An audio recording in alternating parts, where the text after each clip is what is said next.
Hey, hi! Welcome to Someone Else's Movie, the original podcast where an actor, writer, director, or nebulous industry figure gives a little love to a movie they didn't make. I'm Norm Wilner, senior film writer for Now Magazine, and this is the other thing I do. My guest this week is Brendan Gall, an actor, writer, and producer whose credits include producing the LA Complex and Blindspot with Martin Garrow, and writing and producing The Go-Getters with Aaron Abrams. Aaron and Brendan's latest collaboration, The Lovebirds, stars Issa Rae and Kumail Nanjiani, and was supposed to open theatrically last month. It's now premiering on Netflix this Friday, May 22nd, and you'll want to keep an eye out for it. Brendan picked Magnolia, Paul Thomas Anderson's epic multi-character drama about people in crisis in Los Angeles. This is, of course, a profoundly simplistic description of what that movie is and how Anderson does what he does.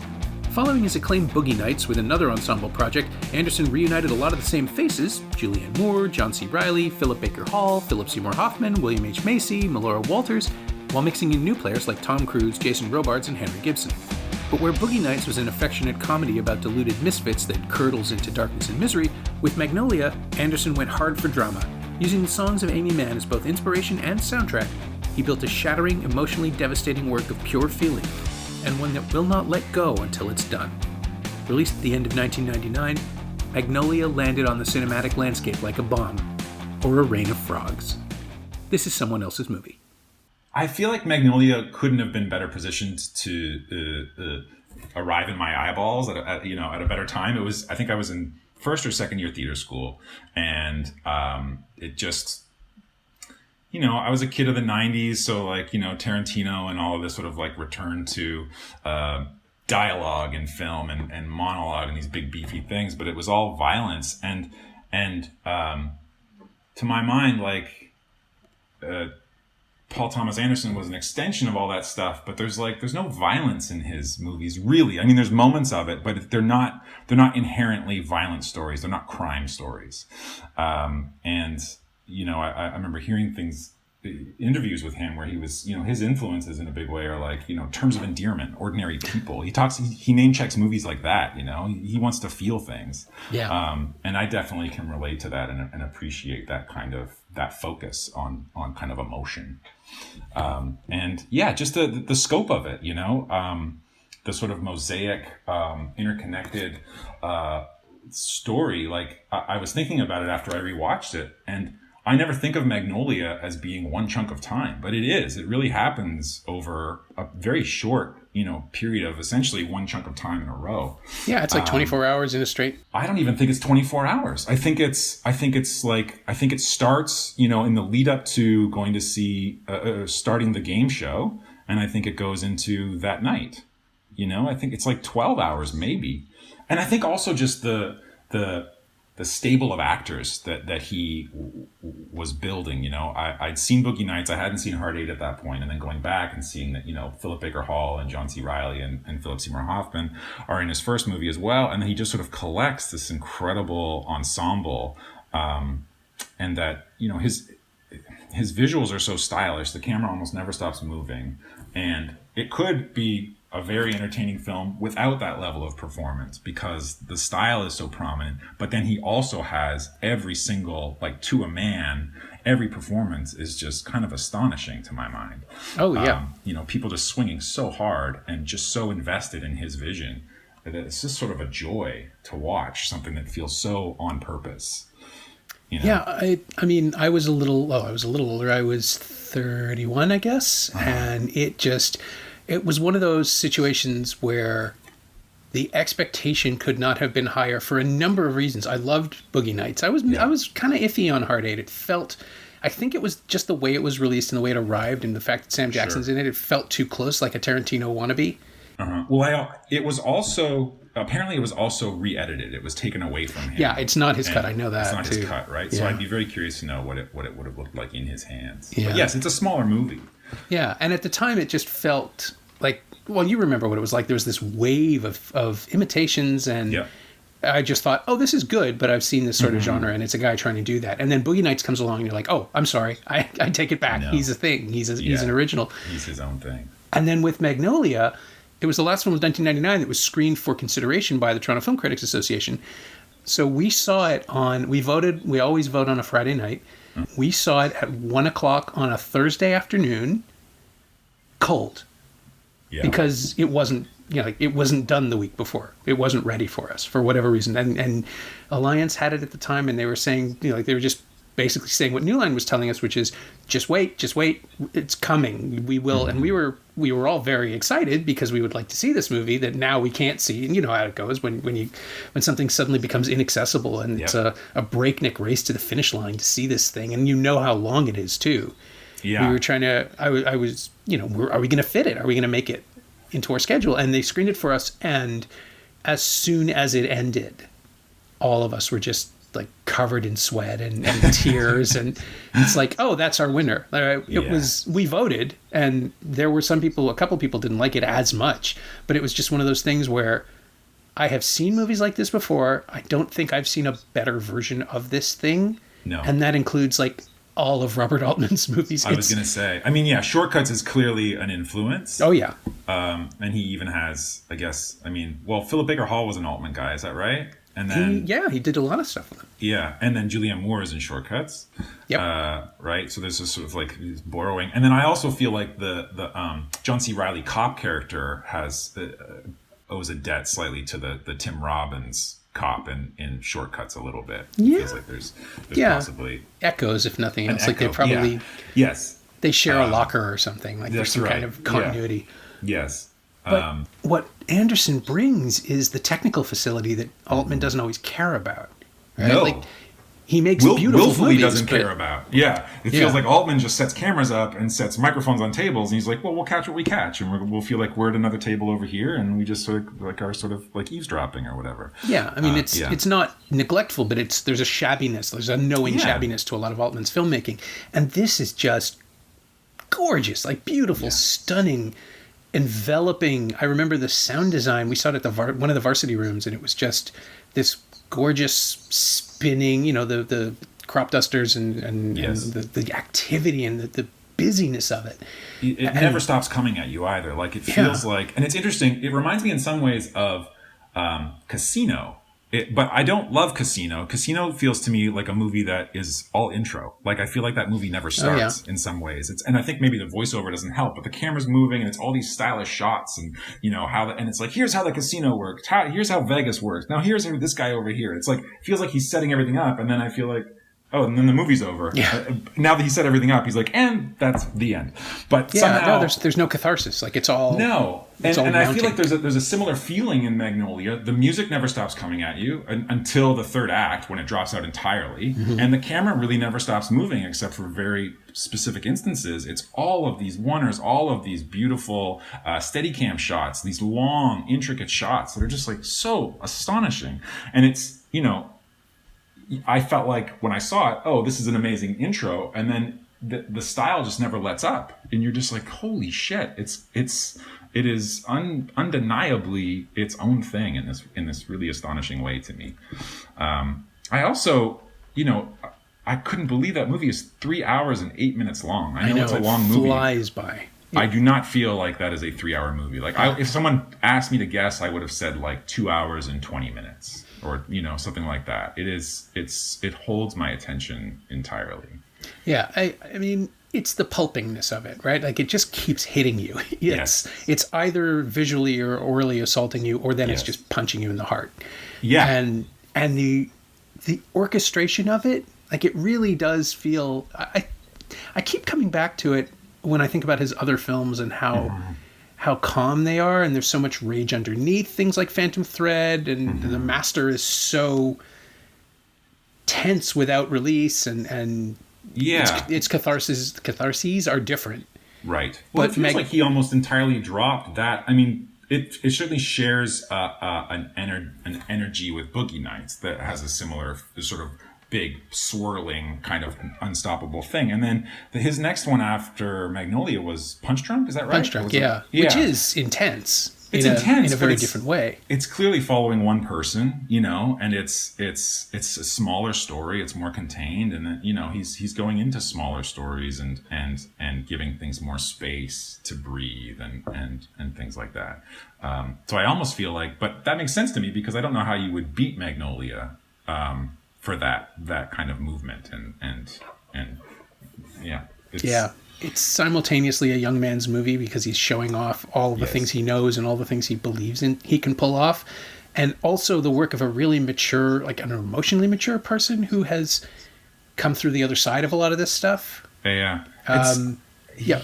Yeah, I mean, the movie also, I mean, I never thought about this until this time, but it's all about, I think I thought, because Ricky Jay's narration off the top is about coincidence. And he's talking about all this confluence of events and, are there coincidences?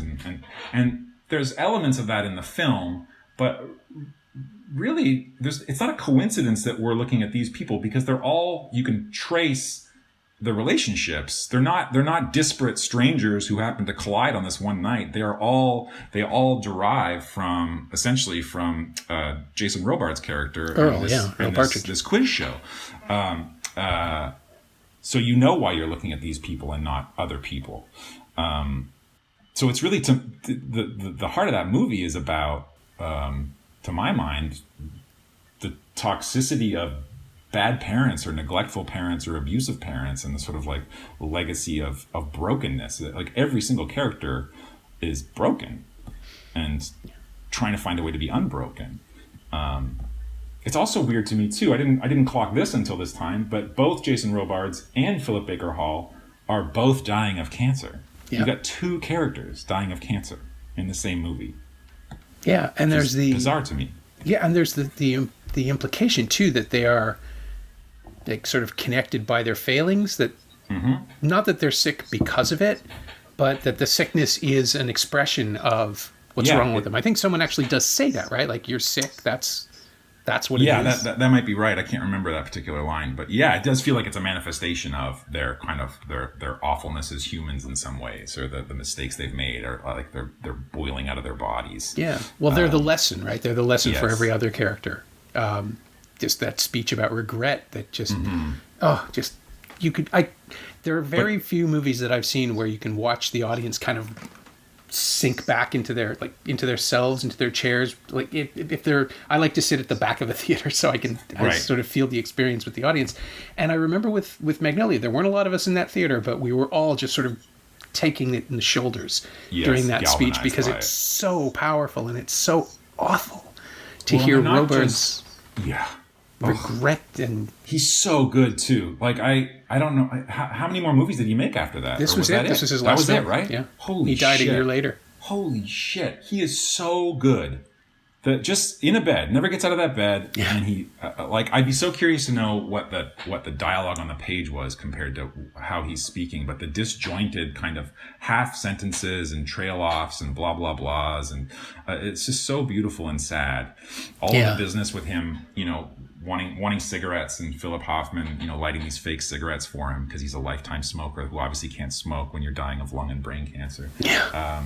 It's just, and yeah, he's just the embodiment of regret. But the rest of those characters, they're not just learning lessons from them. They're the collateral damage of those characters. They are all the horrible, car crash echoes of these two old dying white guys. And just this wave of people who don't know how to be people because of the damage they've suffered. Yeah. Well, that's the other cancer, right? The metaphorical cancer that spreads from them instead of in them. Right. They've metastasized through the lives of all these people. And the ones who get to see them and confront them don't get the release either, because, again, just that there's something I've never forgotten, just the grace of Philip Seymour Hoffman's performance as the world's most patient and understanding human being. Yes. But that way he delivers the line, like, once we start this medication, your father won't be your father anymore. Right. And we know it, and Cruise doesn't. Yeah. To just jump around in time in the structure. And it makes that scene so impossibly tragic. Mm-hmm. And I do think, like, it's the best work Cruise has ever done. Yeah, I mean, I'm fascinated by that too. Like, I can't think of better casting for that. But I also wonder, I mean, it's amazing to us watching it because we all know Tom Cruise is in a cult. Yeah. But Tom Cruise, I don't think, thinks he's in a cult. But he knows that other people believe him to be in a cult. And then he's playing this character who is very clearly like the leader of this horrible male, Another way the film is ahead of its time too, because the toxic masculinity thing. Yes, toxic masculinity, but it makes me question how in on the joke of Tom Cruise is. Like, how aware was he of of himself as a person being a huge reason that performance is so astonishing. He's literally standing next to a giant placard on stage that says how to fake like you are a nice and caring person. Yeah, it's fascinating, right? The story goes that Cruise and Anderson got together, and Cruise said, "I want you to write a role for me," but he didn't give him any direction. Oh, and wow. This is what he came up with, and it feels to me like what Anderson does with Daniel Day-Lewis, right? Like, he can see the essence of the actor and the thing that they don't want to do, and then he finds a way to make them do nothing but that thing. Yeah, and I mean, and Cruise just attacks it. Like, there's no, I mean, there's no veil, there's no irony. He goes right into it. Yeah, and I wonder how he felt about it. I wonder if he was aware that this could potentially make him look bad. Is there a role in the Tom Cruise canon prior to this where he's nothing but like kind of the best at what he does? I mean, I guess he's the best at what he does in this too. I assume that's how he sold it to himself, right? Like, this is, I know this guy. But he could not have believed, I can't imagine he thought that he's a good guy. I wonder if maybe the whole point of it is that if you get to the scene where we see who Frank really is, yes, then it's all forgiven. And with Tom Cruise, so many of his movies are about, every other Mission Impossible movie has a speech about how he's the only person who knows what's really going on. And I definitely have a type 5 on the Mission Impossible films being veiled Scientology allegories for outing suppressive persons. Because there's the villain always comes from inside. They're always internal villains. Yeah, sure. But there is something to this one that kind of, I think the way it's structured, the way it's written, Cruise could make it clear to himself that by the end of the movie, the audience knows this guy's a fraud, which makes it not Cruise. Like, it's a different enough challenge to him that way that he can take it on. I don't know that he does know. It's so embarrassing. So much of that performance is like the interview he has with the reporter and his showing off for her and stripping down and doing backwards somersaults. And then she's like, "All right, start the camera." He's like, "Oh, we weren't rolling." And he's like, he's so demonstratively, performatively, it just makes my skin crawl, but it's like so wonderful. Yeah. Well, the neediness of it and the arrogance, right? I'm fascinated by him. And the effort of it. Like, there's nothing cool about it because he's trying so hard, like, which I really admire, there's nothing, he's not sitting back at all. But I also I wonder, he's a guy who is estranged from his dad, who he hates, loved his mother, who he had to see die from cancer when he was a teenager, and clearly loved his mother, and hates his dad. And it's so interesting to me that the character it runs a seminar on how to fuck as many women as you can. Yeah. And, you know what I mean? It's such interesting psychology that I don't entirely understand, because you get the sense that his dad was a sort of philandering jerk, and somehow Cruise's character has championed that in a weird way, while he has also completely denied his dad as a human or a person. Yeah, it's the Oedipal thing, I think, right? I mean, he just wants to be better than his father, but he's got the signals wrong. He wants to be better than his father at the thing he thinks his father did. Right. And he's turned that into armor, which, again, it's not very interesting until we see it come apart. Mm-hmm. And that's when, there's a reason that's the centerpiece of the movie, even more so, like emotionally, even more so than the frogs. The frogs are amazing, but they are, how can I put it? The frogs feel like the release from Cruise's scene where he's clasping his hands together so tightly, desperately trying not to cry, and of course bawling, and then cursing at his father, but also begging him not to die. Again, it feels so perfectly written for that man, for Tom Cruise, this guy who's just jaw clenched, forcing himself to be the way he wants to be, while forces greater than him are bending down on him, trying to break him, and he refuses. It's so awful and lovely. Yeah, well, and that's where the Rain of Frogs comes into my mind. the thing that resonates about the biblical illusion, the fact that Exodus 8:2 keeps coming up over and over and over again. There's 8:2, 82, 28. Right. And that is, if you refuse to let them go, I will unleash the frogs upon thee. I'm paraphrasing. Yes. But so much of the Old Testament is about God telling people, oh, you think you're in control? Right. And that's the answer to that scene, right? Like we've already had the musical number. We've already had the sing-along, which is beautiful and strange and eerie. And the last time I watched it was just it's so shockingly quiet after everything, after the chaos of 2 hours, to just have it all kind of give way to this song. And I think that's where the music stops, essentially. I think that Amy pretty Mann, much, yeah. Essentially, it's just all the music stuff drops out, and it's been continuous up for the first 2 hours. Yeah, and then there's this breath, this intake of breath before that song starts, or during the song, really. And then you've got Frank's speech where he is trying to impose his will on a dying man, right? Yeah. He won't let him go, and then the world just doesn't care, which is so potent to me. The way that the frog rain, I mean, it's just not the same at home. In a theater with the sound, with the fact that you're sitting with however many people all trying to understand it and create a context where it makes sense, and it's fine. It's just a thing that happens. Is. Yeah, which is what the kid says, the quiz show kid. This happens. This is the thing that happens. It's this sort of simple little. There's no other explanation for it. This happens sometimes. Yeah, what I always take away from it is the thing about the musical format, which is in a musical, you sing when you can't speak anymore. When you run out of words and you have pure emotion, that's when you start to sing. It's a transcendent to song. Yeah. This scene feels like the world singing back. Right. And it's great. Or the filmmaker, right? Yeah. The idea that just when it hits this high point of emotional power, and you've just watched, you can either say, I've just watched a man deal with the loss of his father in an incredibly profound way, or technically I've just seen Tom Cruise do something I've never thought he could do. Yeah. And nail it. And kind of never did again. No, I think this scared him away. It's so singular. Yeah. I mean, the closest I can come to it is like Tropic Thunder, in that he's making fun of himself in a way. But he has the safety net of the Yeah. It's clearly a wink, and whereas this is so exposed, it's so vulnerable. Yeah.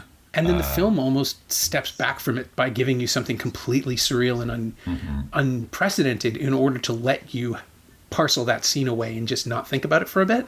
Yeah. Because otherwise it would derail everything else. Because it is the high, emotionally, it's the high point of the movie, except for the last shot, which just breaks my heart every time. But what's the exact? Oh, with Melora Walters? Yeah, just the look in her eyes as she it's so beautiful. But it's hope. Finally, there's hope, right? Yeah. Her and John C. Reilly are kind of her and John C. Reilly are the hope, that he comes back and she lets him come back, and that they maybe are going to be together and it's going to be okay, is so beautiful. And then also, it's a smaller thing, but after Jason Robards dies, Tom Cruise's dad dies, Philip Hoffman gets a call and says, I can't remember Julianne Moore's character name, but she's in the hospital. And he's like, who? And he's like, you should probably talk to her. You should probably go. And you get this sense that Cruise and Moore are going to collide, these two people who've just lost the same man, and that possibly there's going to be some kind of hope there as well, like a mother figure for Cruise or something. But those are kind of the 2 points of hope in the whole movie, I guess. Or I guess they all have versions of it at the end. It's the possibility of redemption, right? Like they won't all make it. I don't think. I don't think the world works that way in this film. Riley gives William H. Macy another chance. He lets him put the money back. He lets him go on his way. Right? He doesn't bring in the cops. Yeah. Poor broken-mouthed William H. Macy gets to go home and think about his life choices. And I think that's because of his. This is my It's not a button exactly, but something I love about. Romantic comedies, to pull it into a different genre entirely, is the sense that the partners are learning from each other and being better people. Like the idea that love makes you a better person. I don't know that that's always true, but when you see it expressed, it's just the best thing. And I got the sense that his interactions with Laura Walters are teaching him a little bit more about patience. It's so beautiful. That date where they sort of agree. She says, let's just not there's so much fear about, saying the wrong thing and you won't like me or whatever, but let's just say all the things. Let's just say everything. It's like, it's a first date with no small talk where they just go right into it. And it's so lovely. She's so clearly drug addled, and John C. Reilly, I think, doesn't care. He asks earlier when he goes to her house, have you been on drugs? Oh, yeah, I don't think he's so stupid. He knows, but he just doesn't care. He loves her anyway. It's so lovely. It is. It's just, and it's, again, this high wire act of tone that Anderson, a child man, can somehow pull off. He was what was he, 29? Yeah, some offensive age to have done something with that. Like to have, and again, and a stable of actors who are all such heavyweights, all willing to go with him on this weird thing that could have gone so wrong. People sitting in their cars singing along to an Amy Mann song could have been the laughing stock, like Ishtar of that year. And you've got Jason Robards in his deathbed singing along. It's so beautiful that I just love the hearts of actors who will attack things like that and see something through. I don't have any smell in that movie of people with one foot out of bed. They're all just like going after what this guy wanted without, I can't imagine, entirely understanding it. No, I mean, you wouldn't until it's put together, right? You'd have no idea what it's going to look like or the context. And they're also compartmentalized, to not see what other people are doing, to not see, what your performance is like compared to all these other veins, Yeah. I mean, after Boogie Nights, it's pretty clear he can handle complex. Yes, that's fair. I would like the buy-in there has to be less daunting, but even so, it's like, no, I'm going to have this happen and this is going to be a thing and there's going to be, don't worry, it'll all make sense. And it does. It does. I know. It's incredible. I also, the environment of the movie, the Valley as a character, sure. I did not understand until I moved here. When I moved to LA in 2015, we moved to the Valley, to Studio City.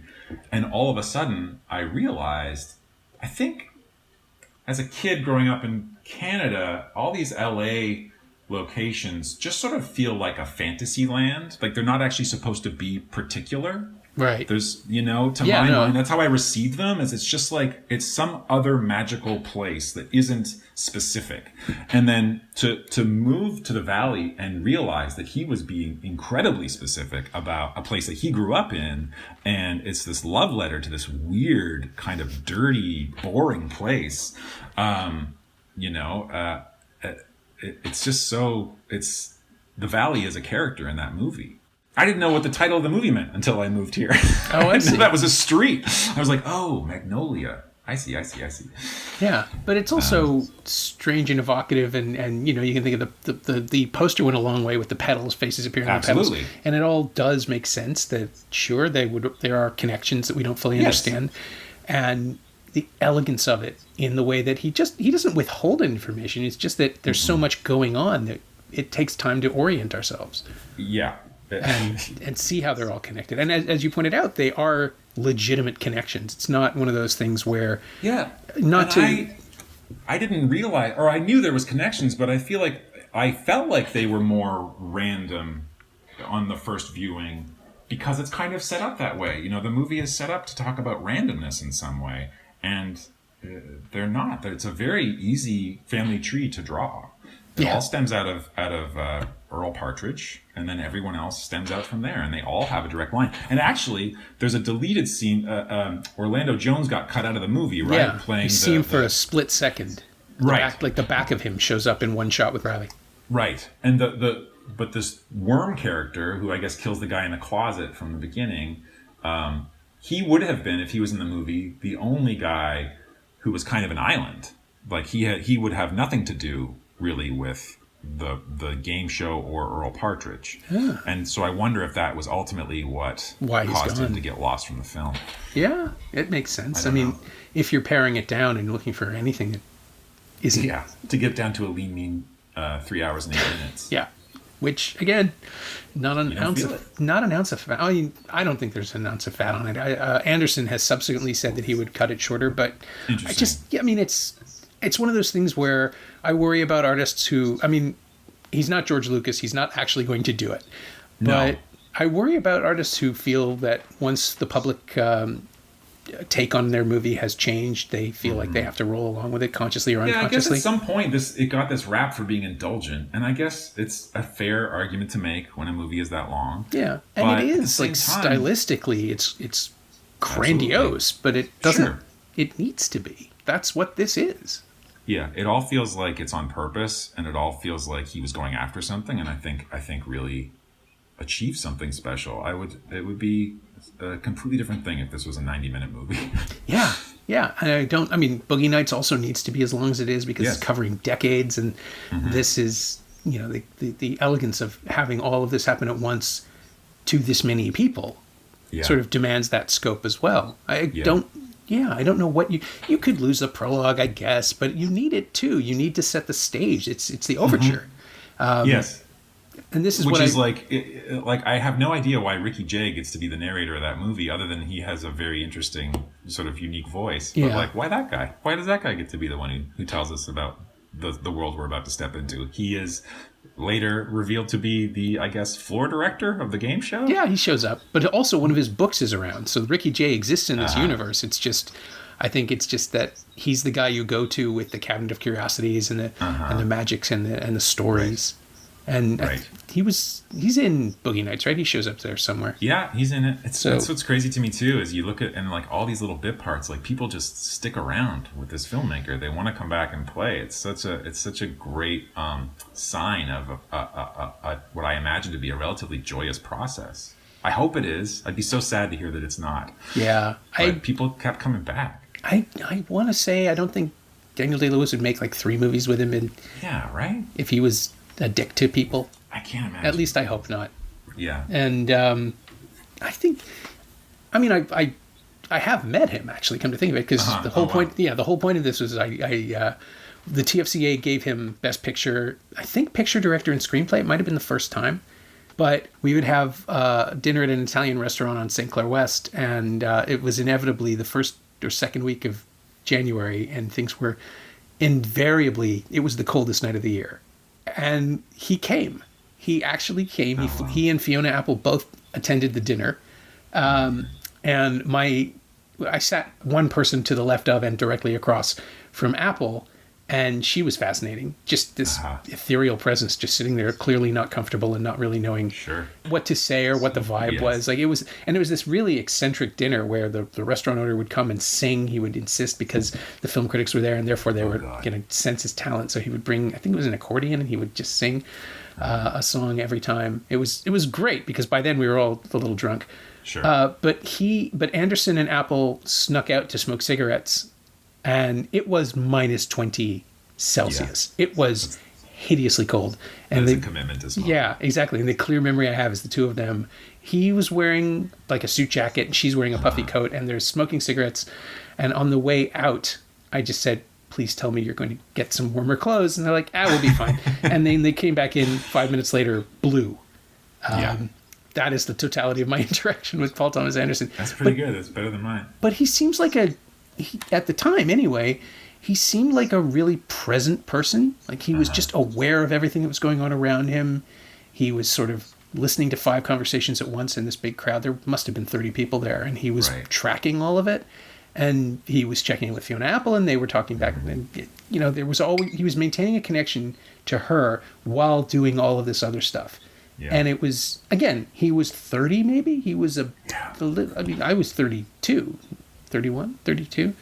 We were about the same age, and it was just jarring to see how prepossessing he was and how much better put together he was socially. Terrifying. I mean, I was thinking when you asked about choosing a movie for this, I was like, oh, well, I should try to pick something that lines up with this movie of Aaron Abrams and mine that's coming out. Magnolia and the Lovebirds are effectively the same film. Yeah, the same film, right? And I just didn't do it. I was just like, well, no, I want to talk. A movie I'm going to talk about for an hour, it should be one that means something to me, I think. But it's actually a weird kind of origin story for Aaron and I, in that we had heard, I think on the commentary track, P.T. Anderson talks about having gone to William H. Macy's cabin to write this. Right. He went to his cabin for 2 weeks or whatever and pumped out this first draft of this movie Magnolia, and we were like, that's bullshit. And we were like, well, let's try to do it. So that was how we wrote The Go-Getters, was like holed up at a house, and obviously completely comparable movies in terms of size, proportion, sure. epicness, very similar. They're both about interconnected characters in a particularly downbeat part of town. Sure. But that was that. So in some ways, it's very fitting that it's Magnolia, because that was it was Aaron and I trying to prove this theory wrong, that this could be done, that brought us together to write our first movie, and then so it's got a connection. Yeah. Well, The Go-Getters is 82 minutes, and yeah, 82, which is a very important number in the Magnolia universe. I was going to say, I don't know that you could write this movie at length, right? Like, it would have to boil out of you. Have to spill out of you. I guess maybe he spent his whole life writing it, and then it was in his bones and blood, and then he just like bled it onto a typewriter or whatever. Yeah. I mean, he's never done anything like it since. No, but again, I can't imagine the need to. I don't know why you would ever go near any of this stuff ever again after you've done something like this movie. It is so perfectly itself. Yeah. I returned to this movie I feel like after it came out, I got it on DVD whenever people started getting DVD players, and then I would for sure watch this movie at least once a year for probably the next handful of years. And then I haven't gone back to it in over 10 years. And until the other night to watch it for this. And it was like an enveloping 3-hour hug. I was so happy to be back. Yeah, I find that rewatching it, I mean, this happens with almost any movie, even a bad movie. If you see it a second time, isn't as bad because you internalize the narrative and you know where it's going, and you approach it differently. I find Magnolia, I have watched it since that first time, and it's never... Yeah, the fact that you said hug is exactly right. I only felt anxious the first time. Right. And there's a lot of anxiety the first time. Yeah. Oh, it's just the heart in your throat, absolute, so uncomfortable. Panic attacky kind of intensity. And now, knowing that it is going to be okay, except for the people who don't make it, and even that is, like, there's a grace there. Well, there's a release to it, yeah. You know it's going to be all right. Such a weird little grace note, too. When Robards dies, the coroner comes and takes away him and his little dog that died from licking up the pills on the floor. The dog gets taken out on a stretcher with a sheet over it the same way that Jason Robards does. Yeah. I can't imagine that's how that would go in real life. It would not. No. But it is beautiful, right? Like, this it's lovely, not surreal little thing you die on the same day as your dog and you both go in the same truck. Yeah, and they're both treated with the same care. And that is, I mean, it's not the biggest swing of that movie by a long shot, but I think it's the one that you risk losing the audience the most, because I hadn't even thought of it until this time. I was like, oh yeah, they take the dog. There's so much going on. I mean, Cruz is just reunited with his dad and lost him in the stretch of like 15 minutes, and everyone is their stories are culminating. This dog on a stretcher, I almost don't see it. Yeah, and I'm like, wait a second, they're taking the dog too. Yeah, and it's almost it could be funny if it lands wrong. Yeah. I think it maybe is funny. I can't imagine it was done entirely seriously. Yeah, but it felt beautiful, right? Like it doesn't feel dismissive. No, it doesn't feel like you're making a joke about the dog's death. No, and no, not at all. Again, just to know that you can get away with it, that you'll have people at that point in your film. Edgar Wright said, I quote this line all the time too. Edgar Wright said once about Scott Pilgrim that the trick is to direct that movie, you have to make sure all the actors, everybody on the crew are pulling the line at the same tension, like a tug of war analogy, but there's no one tugging on the other side. Everybody's maintaining it themselves. Right. And this is that. Like, this is knowing you can do this before you ever step in front of a camera. That's such a leap of faith. Yeah. Yeah. Insane. And also, it occurs to me, all the characters have people ultimately in their lives. There's at least another person to pull that string with. But in some ways, Philip Seymour Hoffman doesn't get that. Like, he is the shepherd. He's shepherding this guy from this life to death. Yeah. And he does it. He's such a lovely man, clearly, like, he is very good at his job.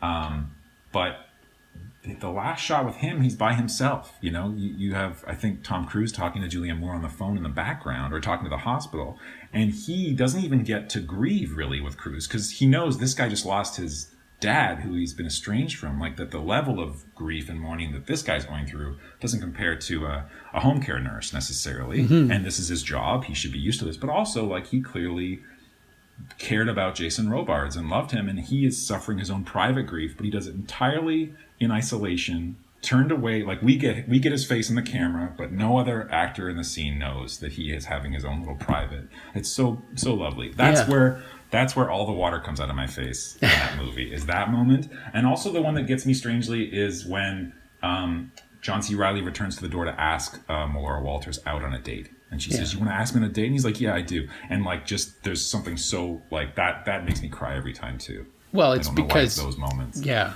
I think it's because the referred anxiety from the first viewing is like, if this doesn't go well, I'm never leaving this theater. I'm going to wait for him to make that better. And he'll deliver a print that fixes this. Yes. The sense of, I mean, you know, I'm a critic. I invest in fictional characters all the time. That's what I do. But the sheer terror of things not going well. Yes, for all of them. But there is nothing in the film to me that says that Anderson wants them to suffer. Like, that's... No, and I'll go back on what I said. I think the more I think about it, they all get some sliver of hope, however big or small. Almost every character, like, I was just remembering the kid in the quiz show even goes up to his dad who's asleep in bed, and he's like, "Dad, you have to be nicer to me."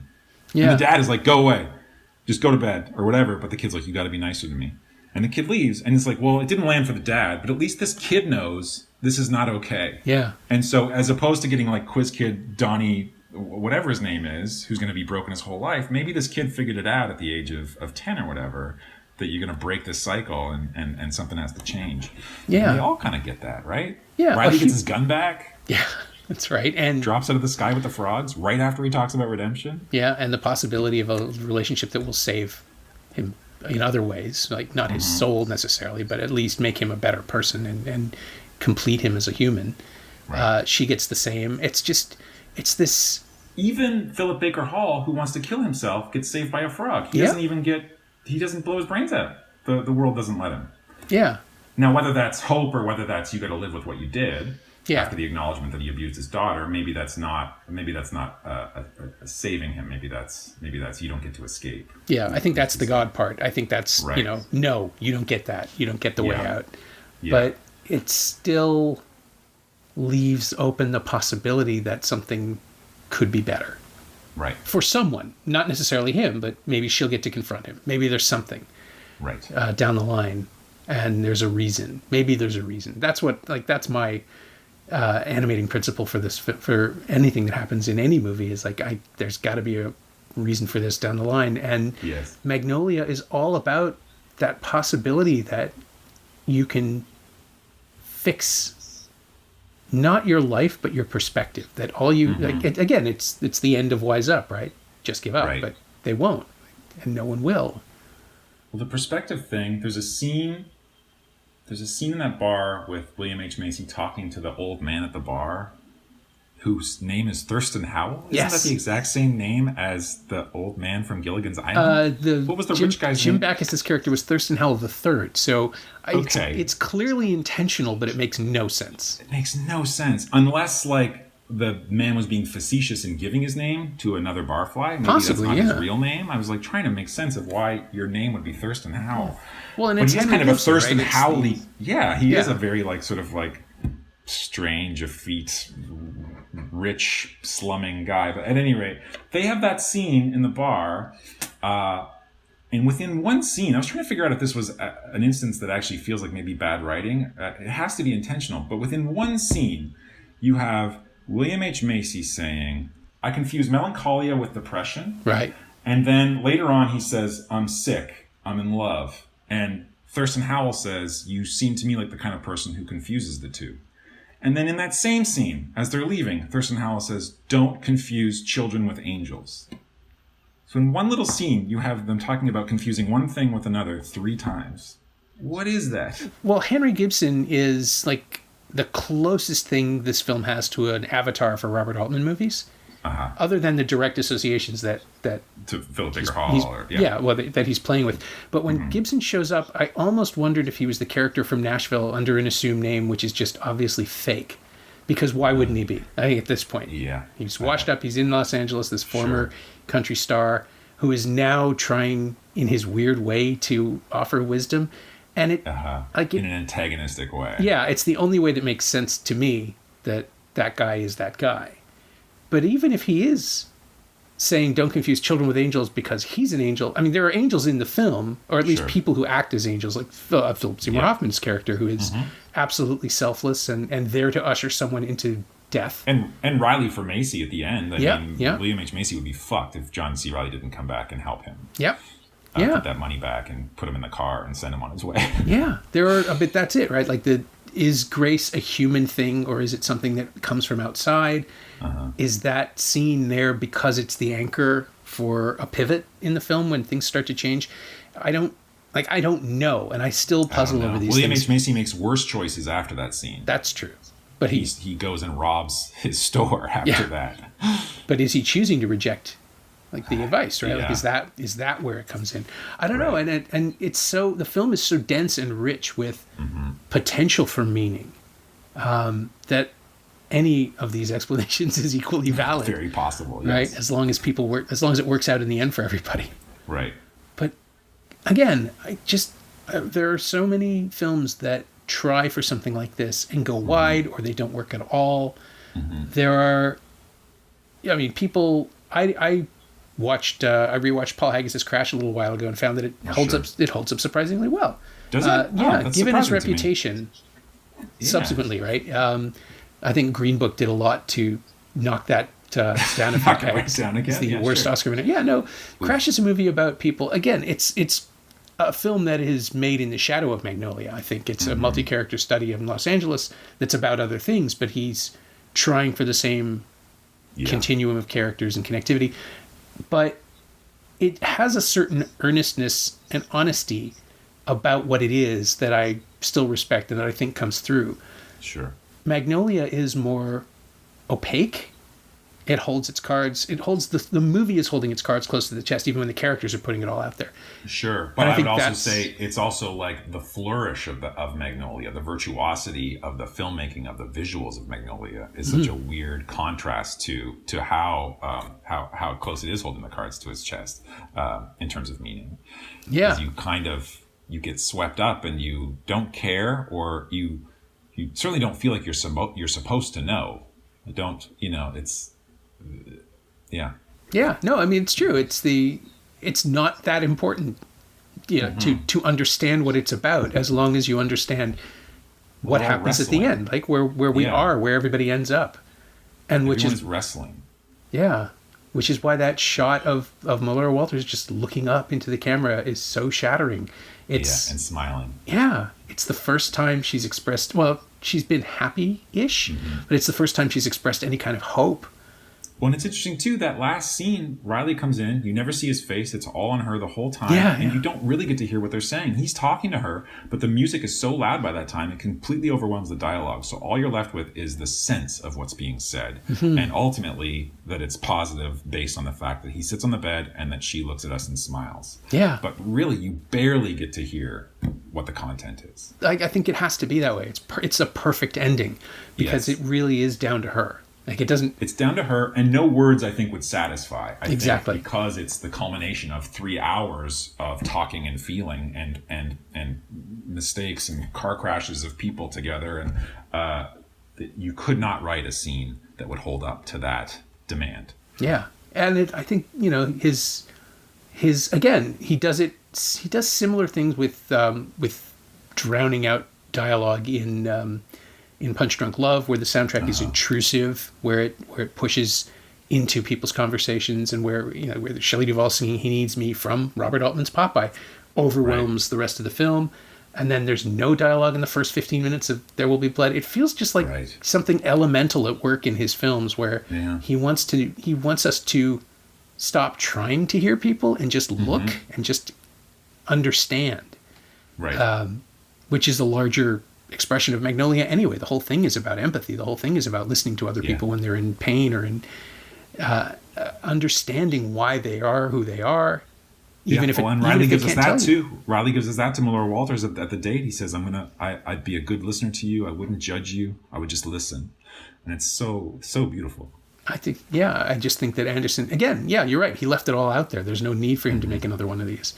I forgive him for second thoughts now because it's irrelevant. Sure. The movie's done. He can't take it away. No, just take the canvas away. Don't let him near brushes. It's not yours anymore. Yeah. Oh, it's so good. And it comes with this. I'm sure by now you've seen the documentary that was included on the DVD, right? The 75-minute. To see what he was going through when he made it. Yeah. And how he burned to do it. The need to get it out, and then the need to shoot it, and the need to cut it and put it into the world. I understand, like, to come way back to the story I was telling you at the beginning, why it took so long to get it in front of people. Oh yeah, to get it right. Yeah, but it is. And especially, I mean, he fought to get cut. I guess after Hard Eight was taken away from him, I'm sure that was a major priority for him. And then Boogie Nights was well received, and that was his cut, I believe, right? I think so. Yeah. And so. That's a double-edged sword, because now you know that people are like, well, this is all you, man. This is gonna be, for right or wrong, your decisions up here, and you've got 3 hours of decisions to make. So so much time for things to go horribly wrong. The tightrope that he's walking through that movie is incredible. Yeah, I think I would watch a set diary day to day just to 100%. Watch him, just to see how he manages to stay alive. Yes. Well, I don't remember a bunch about that doc, but I do remember there's a lovely little bit where he's talking to Philip Seymour Hoffman, and it almost feels like maybe their first day on set together, and they're like old friends or whatever, but he's like giving Philip Seymour a hard time about dealing with props, where he's like, oh yeah, Philip Seymour, he's going to come in here, you're going to pick this up, and then you're going to move this around, and blah, blah, blah. And they just got these huge smiles on their faces. The joy of filmmaking and collaboration is so clear. And I would imagine it's, it was like that for a lot of those guys with him. They just all attack and in such an amazing way. Yeah. Well, I mean, how can you facilitated that? I mean, yeah, how could you not? You have a guy who's got a vision, and then you have to rise to that vision, and you have to give back as much as as you're receiving from him. Yeah. The only case of, as far as I know, the only case of an actor who is not comfortable with working with him was Burt Reynolds, right? Who famously did not understand what Boogie Nights was about. And which is not surprising at all. I know, but it's amazing, right? Because that role it could have worked with another actor, but it only works as well as it does because of who Burt Reynolds is and what he's bringing to the table. Right.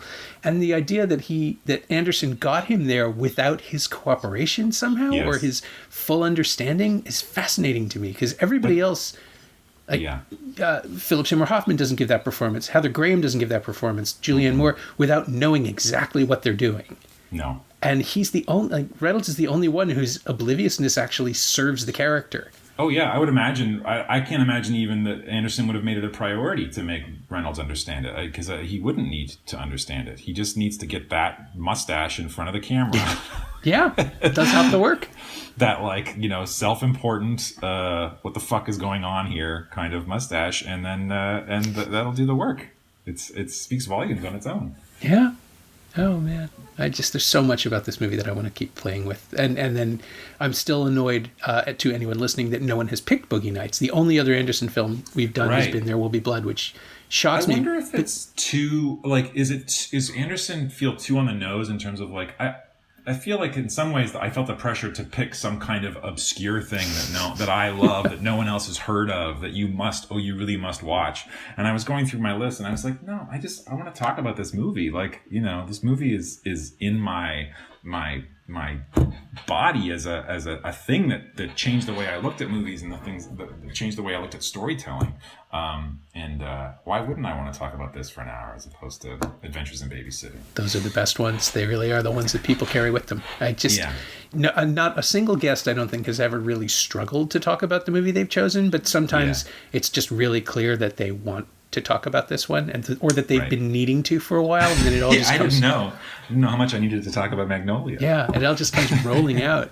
No, I'm so glad you picked it, and I'm sure we barely scratched this. I don't think we've talked enough at all. You can never talk enough about Julianne Moore or Oh my God. yeah. Yeah, her performance in the pharmacy, getting those pills, being judged by the pharmacists, and they're mostly right Yeah. that she shouldn't be getting those pills, but her heartbreak and the slow, menacing kind of pushes of her being aware that she's being watched, and then just laying into that pharmacist that performance is so good. Yeah. I think Moore is always at her best when she is hiding a layer, when she's withholding something from the other actors, but not from the camera.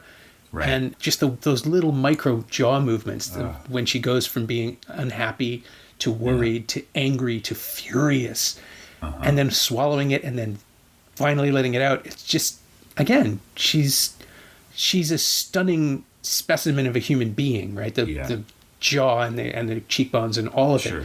But to watch her control herself so beautifully and just, it's like a masterclass in face acting. Yes. And still being emotionally committed. The face acting thing, I mean, there are people who do it well. There are people who think they do it well, and they're just ridden with tics, but she does it invisibly. It's like her and Chastain. Yeah, she doesn't have any. I don't think of Julianne Moore as having like a bag of tricks. If she does, they're the best tricks in the world, because you don't see any of them. I mean, she can cry on cue. That's her. That was her thing for the entire 90s. There would always be a scene where she just wells up and breaks. Yeah, she's real good at that. But she's the best, exactly. Like, why wouldn't you cast her for something like that? I would never begrudge her that trick. And here, it's that she doesn't cry. Like, she's just holding it all in while still doing what she needs to do in that scene. And it's such a tragic story of that character with the Jason Robards Earl Partridge character of this. It was a marriage, I guess, of they both got something out of it clearly, but they weren't in love. And then she's torn apart at the end because she's finally realized she loves this guy as he's dying, and that she's not been a good wife to him from her point of view. Yeah. At the same time, all Robards is talking about on his deathbed is his first wife and his son. He really doesn't talk about her at all, except for a very little bit at the beginning, saying she's a good girl. I think she's a good girl. Yeah. But they're just missing each other. In time she's finally found this guy that she actually, and who knows whether it's real or whether it's just guilt, but that she wants to be with this guy that she can't be with anymore. Yeah. And then also, ironically, can't be with him while he dies, the same way Jason Robards couldn't be with his first wife while she died. So he gets the same treatment that he gave a little bit. I mean, it's poetic and crushing, and it's the sense. It's his speech about regret, right? Like, she's going to regret. She wasn't going to before, and now it's there. Oh yeah. He's passed it to her somehow, even though it wasn't, conscious or deliberate on any level. Yeah. It's just happened. He's repeating his previous loss that wasn't there for him. Like, he's passed that to her instead. That's right. Ugh. Oh man. I know it's in there too. I know it's on the page, or at least he thought of it. Like, Anderson knew he was doing it. Yeah. But it's there for us to find 20 years later. Uh-huh. Oh. I'm so glad you picked it. God damn it. Me too. No, it's good. We haven't really talked about the Lovebirds, but sure. Is there a connection anywhere? The closer on the podcast is always whether something of this film has influenced you, or that you've just outright stolen or borrowed and incorporated into your own creativity. I don't know how I would concretely steal from this movie, but I think it's aspirationally in everything. It's probably in some ways one of the movies I hold up as a reminder of how I'm not good enough. Of just like, I always think of myself as I respond. All I want to do is feel. All I want to do is have my heart ripped out. I want to laugh. I want to cry my eyes out. And I often gravitate, for whatever reason, towards things that aren't that in a lot of ways, that are comedies or action, or I've been pulled into those things, these sort of very fast-paced, flashy, action-y kind of, or comedy, rat-a-tat type things. But all I want to do is watch Ordinary People. All I want to do is watch Magnolia. And so I think maybe before I die, I'll try to steal from Magnolia and do something that is that that is that heartfelt. I think it scares me how heartfelt that movie is. That is the incredible gift of that film is what a never-ending shotgun blast of feeling and true heartfelt intention that whole thing is. It's a scary thing, but to receive it is so just shattering. So to maybe someday get the courage to try to to do anything, my version of that, which would never be that, but it sets a high bar. Absolutely. I mean, Lovebirds is it happens over one night. That's the crossover to Magnolia and Lovebirds. It is also one crazy night, albeit a very different palette. I would say it's about hope. Sure, absolutely. Let's go with that. Yeah, it's about hope. It's about they start off in a pretty rough place. Kind of feels like they're near the end, and then they're trying to find each other through the movie as they're trying to save each other. Yeah, we're in a dicey place, or at least I'm in a dicey place because technically there's an embargo and I'm not supposed to talk about it. My review won't run until Wednesday, the day after this episode comes out. But I will say that I really admire the way that the couples therapy elements of the film emerge entirely through arguing. The movie has a great runner about using conversation as a way to reveal both how frustrating these people are to each other and also how much they still understand each other. And that's, to go back to the thing about people who learn from each other and become better people because of their relationships, this kind of does that. Yeah, sure. I can't talk about why, that's all. Yeah, fair enough. Yeah, I'll take it. I'll take any 6 Degree of Kevin Bacon to Magnolia. You can possibly delve and force into into Lovebirds. This is what I do. Great. My thanks to Brendan Gall, whose new film The Lovebirds premieres on Netflix this Friday, May 22nd. You should also check out the final season of Blindspot, which is running Thursday nights on NBC and CTV. It's a very silly show, and I'm going to miss it when it's gone. Thanks also to Aaron Abrams. He knows what he did. You can find Brendan on Twitter at GallBrendan, all one word, and you can find Magnolia on Blu-ray and DVD from Warner Home Entertainment. It's also available on iTunes and Google Play, and in the US you can find it streaming on Netflix. As always, you can find me on Twitter at Norm Wilner, and elsewhere on the internet at nowtoronto.com, where in addition to my film duties, I'm hosting a new podcast called Now What, where I interview Torontonians about the weird new normal of self-isolation. You can find it Tuesdays and Fridays in your podcatcher of choice, and you can also find this podcast on Twitter at Semcast, SEMcast, and on the web at someoneelsesmovie.com. Our theme song is by The Last Year. If you like it, or the show in general, say so. Leave a review on Apple Podcasts or Google Podcasts or wherever you've been enjoying us. Every little bit helps, it truly does. And check out the other shows on the Frequency Podcast Network. Jordan Heath Rawlings' The Big Story continues to be essential listening every weekday. Stay inside, watch movies. I'll see you next week.